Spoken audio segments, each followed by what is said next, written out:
Tonight, we want to celebrate a simple activity we just don't do enough. Going outside, looking up and marvelling at the night sky.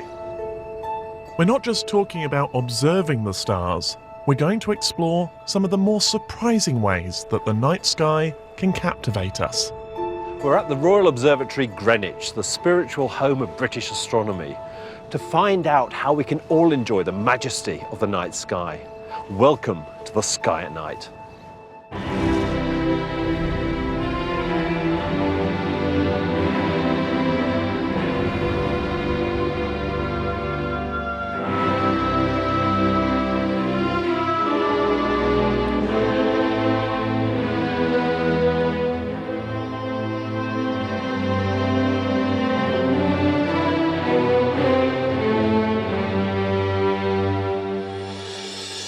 Astronomy is, of course, the very heart of the sky at night.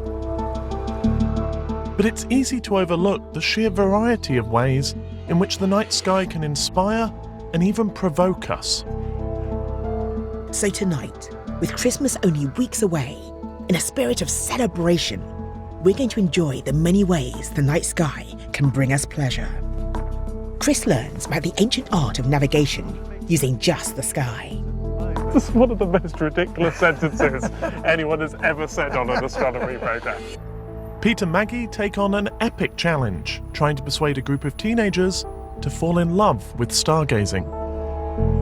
And Chris discovers how astronomy can reveal a spectacular world of colour hidden in the sky above.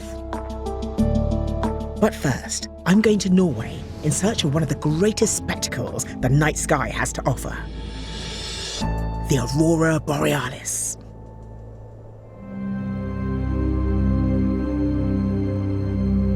Perhaps the most surprising thing about the aurora is that there is much that, even now, we don't understand. New discoveries are still being made, and it's not just the scientists who are making them. You can sometimes see the aurora from the UK. But to increase my chances of seeing them, and to learn more about them, I've come here to Tromsø in Norway. Now you might not believe this, but the sun has just set and it's getting dark, but it's only 2 o'clock in the afternoon and it really is quite cold. Tromsø nestles between the fields of northern Norway. It's been a working port for many years, but it's also a centre for aurora research because it has one of the most reliable records for aurora displays anywhere on Earth. Thank you. I just can't wait to see them with my own eyes. Kjetil, what's the probability of us seeing the Northern Lights tonight? I think it looks good tonight. The weather is clear and that's what we need. Tromsø is probably one of the best places on Earth to see the Northern Lights. Not just because I live here, but we're placed straight underneath the Aurora Oval, the imaginary oval of particles surrounding the North Pole. So we've been driving around for about half an hour now, and I'm beginning to see what might be the Northern Lights. It's quite hard to describe, but there's that sort of a wispy light in the sky, and I'm really hoping that's it, so we can hopefully pull over and check it out.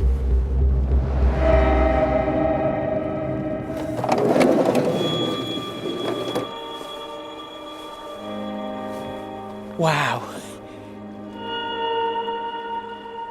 It really is them. A band of colour across the sky. This is amazing.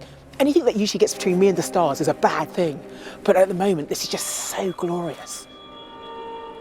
It's so much better than I thought. So much more dynamic, so much more colour.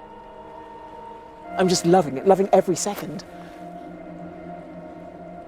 I can actually see a sheet travelling across the sky. But what exactly are they?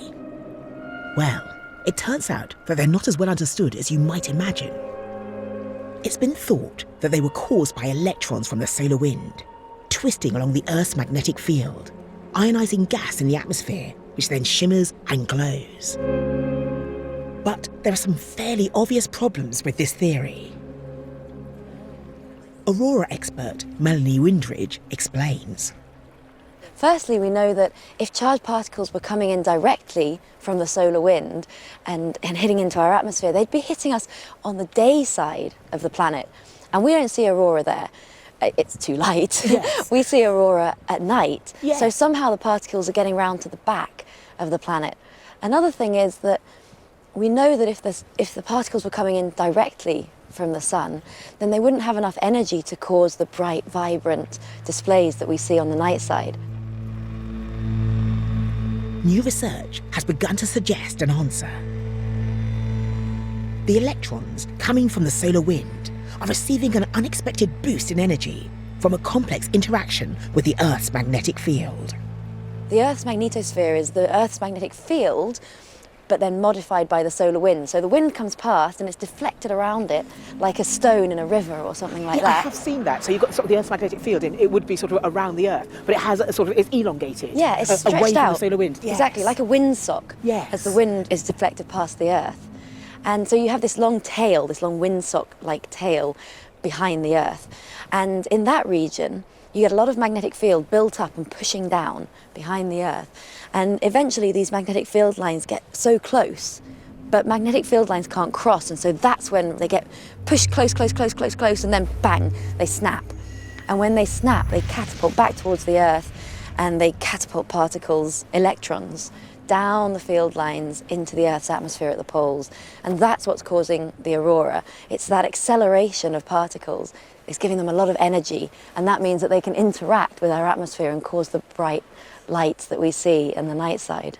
Just looking up here tonight, there's so many different phenomena happening. We don't fully understand the causes of the movements or the dynamism. We're beginning to understand pieces of it now because we have better technologies available to us now. We have satellites up in space, and that's really useful because we can fly through space and we can measure things like particle densities or particle speeds or what the conditions are like out there. And the aurora acts as a kind of window onto the processes that are happening in space. Or if you like, the atmosphere is the screen on which the aurora plays out, but it's playing out because of things that are happening out in space. But I suppose we have many more cameras than we used to, because we have sort of the professionals, but I also guess we have amateurs doing some amazing stuff and taking some amazing images, which we can relate to what's happening up there. Exactly, and that's a really good point, because we're now able to get, well, many more pictures than we ever used to be able to get.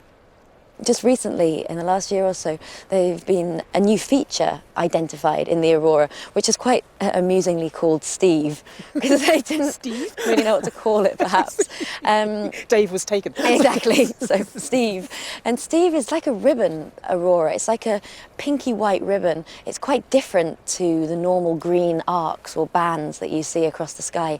And it happens at a slightly different orientation, so a little bit more towards the equator than the main auroral band. And I think people have actually been seeing it for a while, but it's fairly rare, and so it wasn't seen very often. But now that more and more people are taking photographs, it was popping up in these photographs more and more. So what do they think's causing it? They know now that it's happening about 300 kilometres up in the atmosphere. It's about 25 kilometres wide, but they don't know what's causing it. I can see some more developing just behind us, actually. Oh yes, it's looking lovely out there. I want to watch it.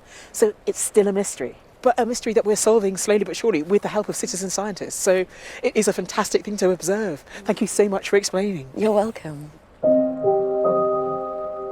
Although the aurora is full of colour, it's easy to assume that the rest of the night is a monochrome world, one with an inky black sky and a sprinkle of white stars. But there's plenty of colour up there to enjoy, if only you know where to look. To explore this hidden universe, I met up with astronomer Jen Gupta at the Royal Observatory, Greenwich. So Jen, we're here to talk about colour in the night sky, and that's odd because people think of the nighttime world as black and white. Yeah, so if we look up at the stars, and we can see some stars here tonight, you think of stars being kind of these white pinpricks of light. You don't think of much colour being out there. But actually every star in the night sky has its own colour, and the classic example I think at this time of year are some of the stars in the constellation of Orion. So Orion is just rising here in the east at the moment. The classic stars you want to look for are Betelgeuse, his top left as we look at shoulder or armpit, The other one that you want to look out for is Rigel, which is his bottom right foot as we look at it. And if you look closely at those stars, you'll see that Betelgeuse looks a kind of orangey reddish colour, whereas Rigel, it looks white to us, but it's actually more kind of whitey blue. So why is that? Why are those two stars different colours? And this is all to do with their temperatures, and it's a little bit confusing to start off with because it's actually because Betelgeuse is cooler than Rigel. Then it's the physics that's driving the stars. So we've got an example here. This could be my star. So we're going to start lighting up this light bulb, and what's happening is we're going to make the wire inside glow, and you can see here it's kind of glowing an orangey colour. Right. As we increase the power through it and we make it heat up even further, you can see the colour starting to change through to a kind of yellow, and if we kept going, I don't want to do that, it will get a little bit too hot, but it will end up glowing very white basically. And so just by looking at the colour of the light bulb, I can work out the temperature of the filament. Yeah, exactly. And the same is true with the stars, but for different reasons. Yes, so there's a different process that's going on. What's happening in stars is actually a process called nuclear fusion. It's mostly hydrogen, the most abundant element in the universe. Hydrogen atoms smashing together to form a helium atom. And that's the process that's powering the sun, that's the process that's powering all these stars. And this is true for most stars, but because they're different temperatures, we get these different colours. Exactly. And so when we look at Betelgeuse, we're looking at a star where the surface temperature is around about 3,500 degrees for Betelgeuse compared to about 11,000 degrees for Rigel. So you've got a big difference in temperature. But there aren't many green stars in the sky. That seems weird. No, but there are other things in the night sky. If you're desperate to see something that's green in the night sky, that we do have other options. And in fact, there's one in the Orion constellation again. So if you find Orion's sword hanging down from his belt, there's the Orion Nebula inside there, that kind of fuzzy looking star. But if you zoom in on that with a telescope, you actually see that it's glowing with colours. What's happening in the Orion Nebula is that the gas is being lit up by some young stars that are forming in this cloud of gas, and that's doing what we call an emission spectrum. So the gas is getting excited. Yeah, we're giving energy to the gas, we're giving it lots of energy, and we're making it glow. And we've actually got these 3 lamps here which can do exactly the same thing. So if I flip this one on, you see that it starts to glow. The exact same thing is happening. We're putting energy into the gas inside that tube, and we're making it glow, in this case, a kind of pinky purple colour. And so this gas actually inside there is hydrogen. If I switch this one on, this will maybe be more familiar to people. This is neon. So your neon signs working the exact same way. And then finally here we've got helium. And the different colours are just because there's different gases. Exactly, so that's what you'll immediately notice. They're all glowing in different colours because of the different atoms that are inside this gas. And so we can work out what is inside our nebulae by looking at the colours coming from them. And so when I see Orion as green, what does that tell me? That's actually oxygen in the nebula, but what you'll notice if you see photos of the Orion Nebula, maybe taken with the Hubble Space Telescope, you'll notice they're actually much more like this colour. They're more kind of pinky purpley, and that's because there's a lot of hydrogen in the nebula as well. But it is amazing that just with the stars and even with the nebulae, we can tell so much from a very simple observation just by asking what colour something is. Exactly, and this was kind of a revolution at the end of the 19th century, early 20th century, this technique of spectroscopy, being able to identify what's going on in these gases, in these elements, just from their colours. And it's really the birth of modern astrophysics. All this just from looking at colour. Jen, thank you very much. Coming up, we'll be exploring the ancient art of navigating by the sky.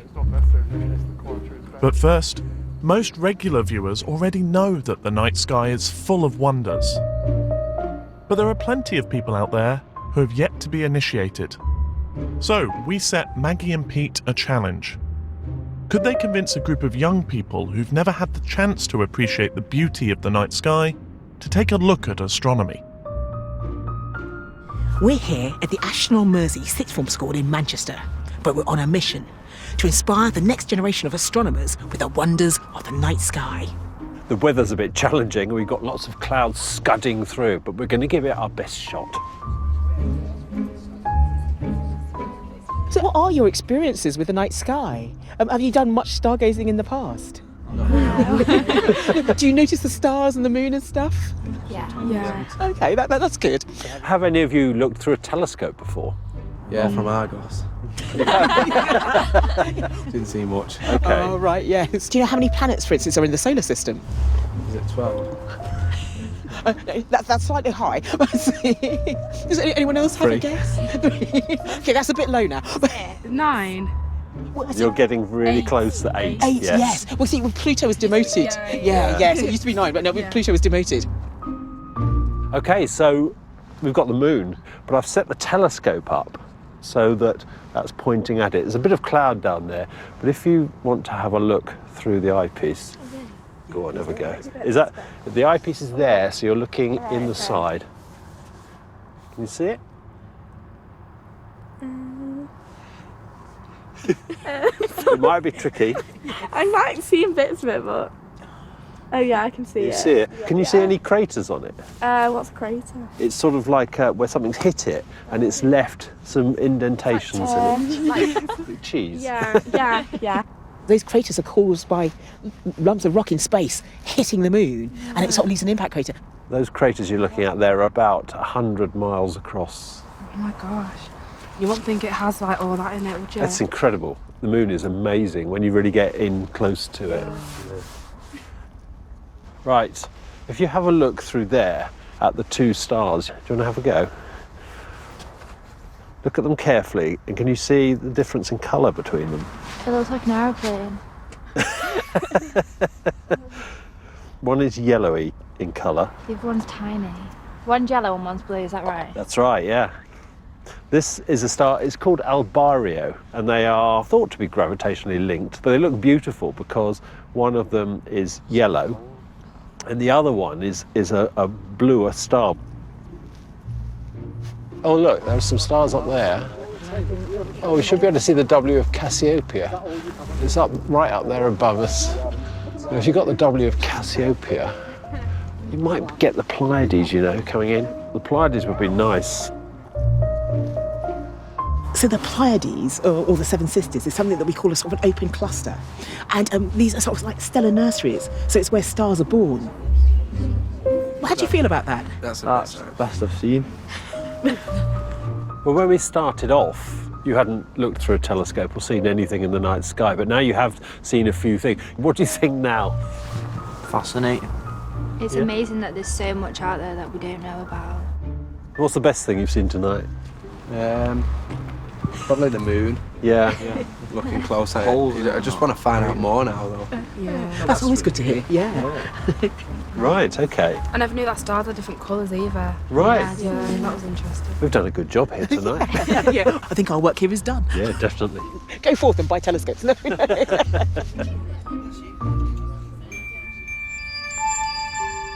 If all our talk about the beauty of the night sky has whet your appetite, then you might want to get some astronomy equipment of your own. So what do you need to dip your toe in the water? Pete Lawrence has the answers. Now, it's great to be outside looking up at the night sky with just your eyes, but you'll get to a point where you want to go a bit closer to them. You want to see more detail and have a bit more magnification.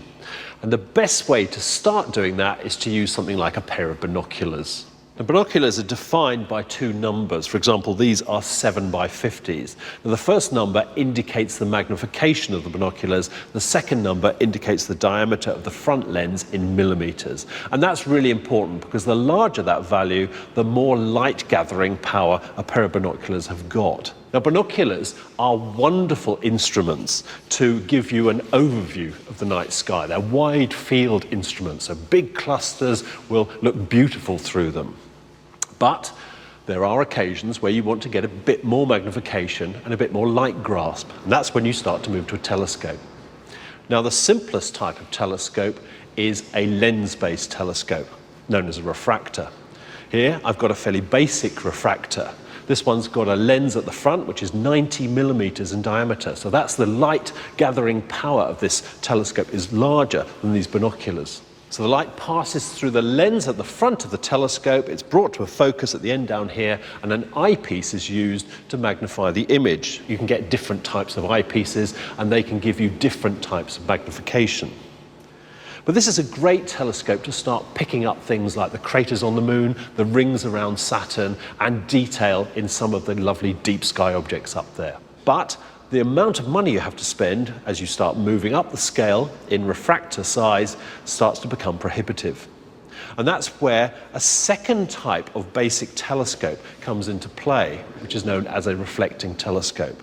Instead of using a lens at the front, this one uses a mirror at the back. So the light comes in through the front of the telescope, it hits the mirror at the back, and that mirror focuses the image at the top of the telescope. Now, you can't put your head there because you'd block the light. So there's a small 45-degree mirror in the way which deflects the focusing light off to the side of the tube. And that's where you stick your eyepiece, and that's where you get your view. And the beauty of a reflecting telescope is that because they're less expensive, you can go for larger apertures. That's more light gathering power, and that means you can see fainter objects in the night sky. So something like this is ideal for looking at beautiful galaxies, nebulae, clusters, stuff like that, stuff which has got really faint light, which you really need to grab and throw down the tube of the telescope. To find out more about telescopes and binoculars and the mounts they rest on, have a look at the longer version of my review on the website. Remember, the best type of telescope is the one that gets used. Our final Christmas treat is a very different way to enjoy the night sky. For many thousands of years, the sky has been our compass, our weather forecast, and our calendar. But most of us have now lost that knowledge. So Chris took a crash course when he met author and natural navigator Tristan Gooley. So we're here in this field because you're a natural navigator. What's that? Natural navigation is the wonderful art of working out where we are and how to get to where we want to be, just using nature, just what's around us. And how does that link to astronomy?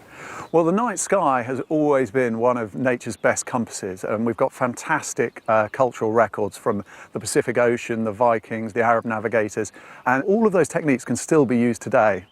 The sun's going down over there, we've got sunset, and we've already got the moon up there. And it's part of our natural navigation toolkit. If we look at the crescent moon there, imagine a line touching the two horns of the moon and then extend that down to your horizon, and you'll be looking roughly south. It's not perfect, but it's giving you the southern horizon. Well, the first stars are coming out. It's a bit hazy, but we can see them. How do we get ourselves oriented in the landscape? Well, the best place for us to start is nearly always the plough, and I think we can just make it out just above those trees there, and we use the plough to find the North Star, and that's really our anchor for night navigation. So how do we do that? Well, we've got 7 stars in the plough, and we've got 3 that make up the handle, and then 4 that make up the pan. And as we look at it here, it's the 2 on the right that form the pointers, and we go from the bottom to the top one, and then 5 times that distance in the direction they're pointing, and that takes us up to the North Star. Tristan's planned a natural navigation challenge. We'll head north into the woods and then try to find our way back using the stars.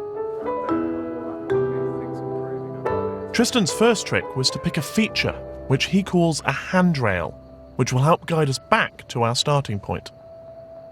So that's our handrail. A handrail is just a line that you know what direction it runs, and that you'll recognise easily. So it could be a river, it could be a road, lots of things could be a handrail.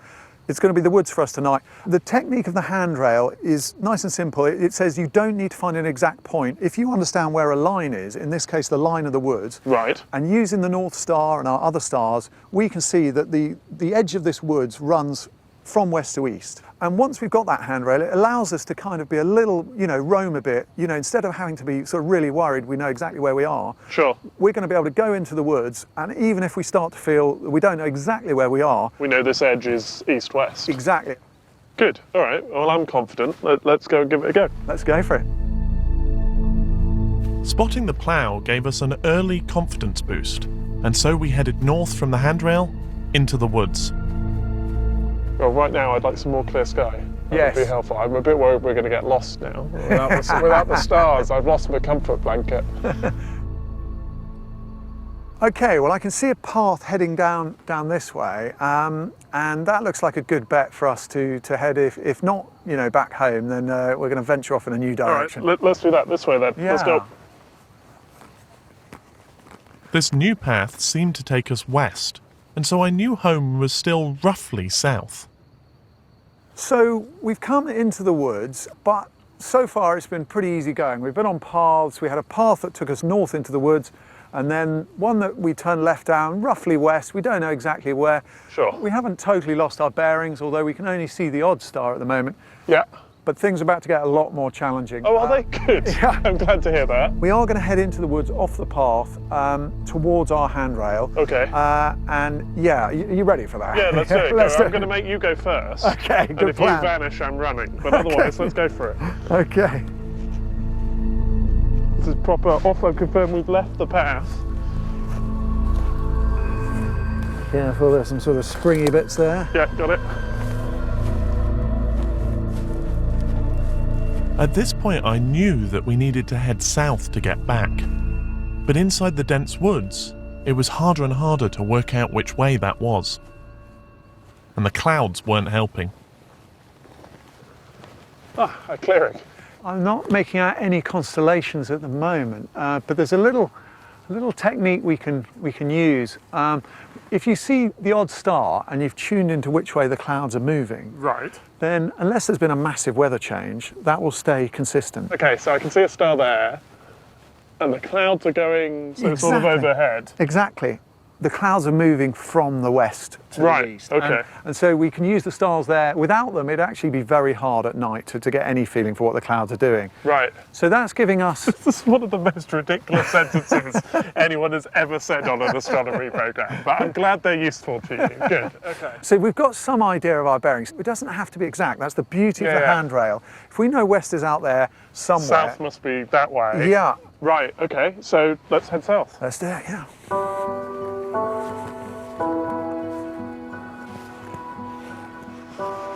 There's something up ahead. Oh, careful, there's a branch here. Yeah. Got it. Ah, is that the edge? Oh. It looks like we're hitting something. Looks like a fence, doesn't it? It does. You all right? Civilization. Oh, yeah, I'm wow, good. yeah. Yeah, all right. Okay. Well, this is the intrepid bit. There we go. You got it? Watch yourself. Yeah, it's barbed. Very good. And finally, the edge of the woods. And here we are. We've broken out of our woods. And this is what you call our handrail, this edge of the wood. Yeah, and we know it runs west to east, and it's the handrail that's allowed us to explore, to wander, and not worry about getting lost. It's great to be out here, and whether you're doing what you do or looking at the stars, the more time you spend outside at night, the more you see. Yeah, I love natural navigation at night. You know, being outdoors at night, a small adventure becomes a really big one. Well, shall we wander? Yeah. Let's do it. My walk reminded me of just how incredible the night sky is, and how time passed just looking up is always time well spent.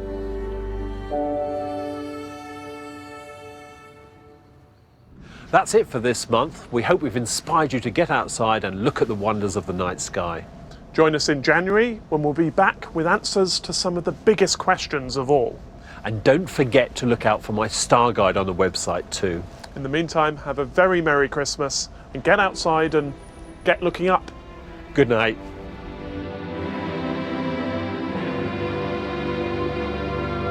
Stay with us, a Tim Peake special, How to Be an Astronaut, next on BBC4.